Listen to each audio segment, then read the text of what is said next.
And I guess that's it for Mortal Kombat 1, I guess. Hey, what's up, you guys? Mortal Kombat 1 is finally ending its Kombat 1 pack with Takeda, and I got a couple thoughts with Takeda before actually getting to the reaction and my thoughts on the game itself.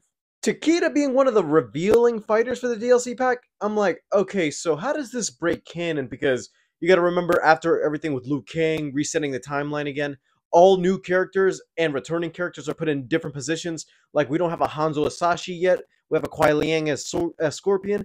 And I feel like with Kenshi now gaining his blindness and actually being a leader, or should I say a good combatant against the whole Mortal Kombat tournament, I feel like, okay, so in all this time in between, how are we going to have an adult Takeda, whether that is Takeda, because they kind of did mention that this voice actor and motion capture is the same person as from Mortal Kombat X. So I'm thinking, okay, so timeline-wise, this doesn't make sense, but let's check out Takeda at this point, because he was one of my good fighters in Mortal Kombat X, and also the conflicting fact that he's Kenshi's son, but also trained with Scorpion.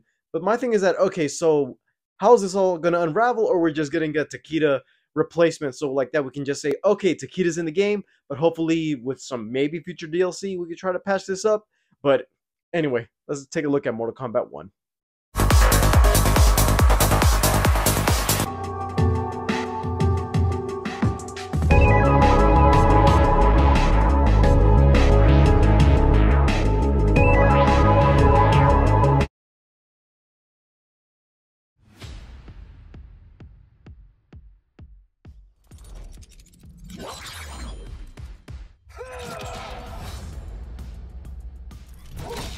Your horns will look great on my wall.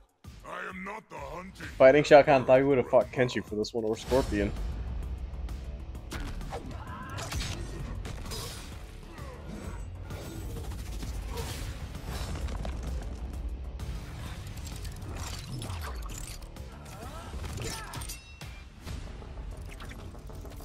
Fight.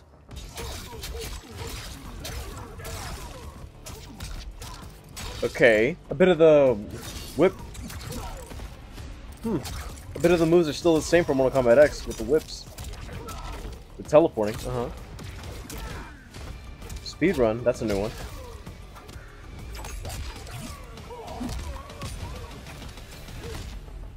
Ooh, let's say I pair you with an archer, couple of soldiers. I don't want to be in some super Okay, Johnny. movie.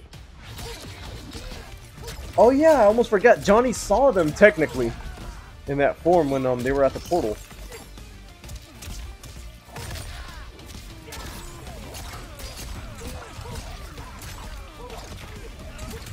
Damn!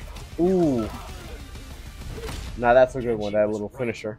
You are scary. Our combat will frighten you further.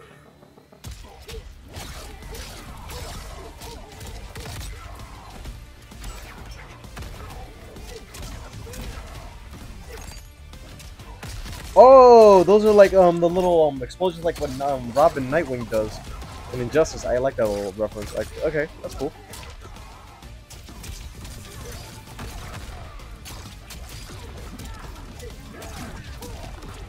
All right, let's see that X-ray.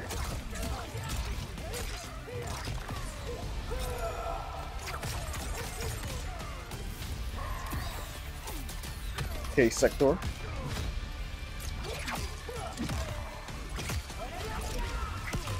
Dang! Okay, I like that. Small. Finish him.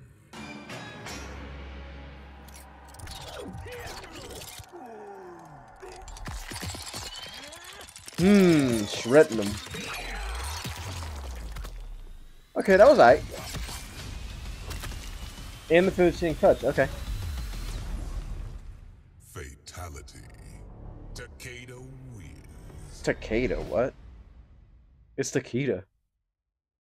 Yeah, like I said before, Takeda looks cool. It's more of the fact that I want to see how it is controlling him in this versus Mortal Kombat X. Because I remember in Mortal Kombat X, there were the 3 variation system that they used to differentiate characters and their fighting styles. But Takeda is a full-on character with actual moves and combos. I want to see how that goes down. And if I'm being honest with you, Mortal Kombat 1, for what it is, I feel like when it started, everybody was on the high of Mortal Kombat. Some of the new fighting mechanics and everything was going back to the original Mortal Kombat 9 style of fighting. But my thing is that, okay, with everything they've done for this game, it's been a bit limiting because there's no crypt. the Towers of Time or whatever system that they use, like the multiverse, that isn't there specifically in this game. There's this new thing called the I don't even remember what it was called, but it's like this little Monopoly board where you get to go in different worlds, fight for certain coins and items. It's fun for a couple minutes, and then you get bored because there's like no point into it and unlocking the features. But if I'm being honest, some of the DLC for Mortal Kombat 1, it's been refreshing with some of the characters. Because yes, I know we get like 3 standard Mortal Kombat characters we've already seen in other games, but also the fact that Omni-Man, Homelander, and Peacemaker, they're the standouts because they're the ones that are like, okay, other franchises bringing their IP into our games, so let's see how that goes. And if I'm being honest, out of all the 3, Omni-Man is the best one because his movesets are easier to use. His basically is brutal strength and rage and quickness. Homelander, he plays like Superman to a point, but I'm like, okay, I haven't mastered him yet. Peacemaker, I played him once and it's like, yeah, he's too slow for me.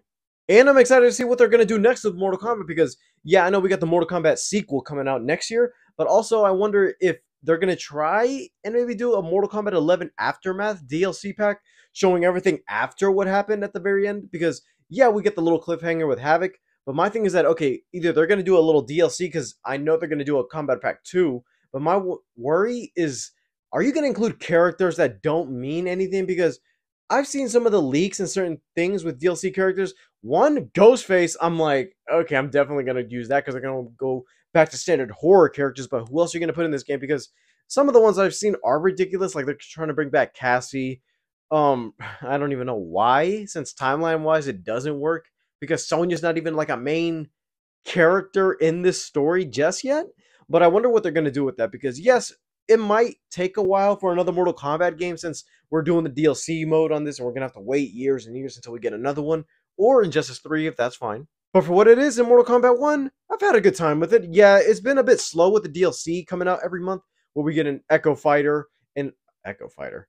We get our main base DLC character, then we get a cameo fighter right after. I'm like, okay, that's fine, but I wonder what it's going to be like with that whole new set of systems involved in this game, because I wonder if after this we get the DLC and then we announce another Mortal Kombat game, which is a straight continuation, knowing some of the graphics have improved on this. Some of the little things we didn't like in Mortal Kombat 1 could be revamped to an actual crypt, an actual tower, or anything like that.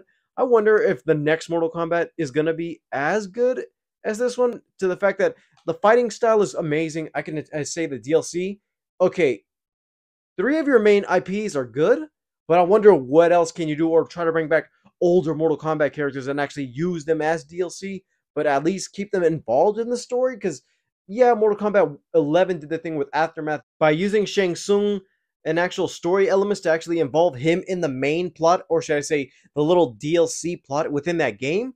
That was interesting because you at least did something with those characters. If they're going to do something like that with the next DLC pack, I'd be down, but also at least try to finish up some loose ends, because there are some characters that are missing from the main roster, and I definitely hope they come back in the next one.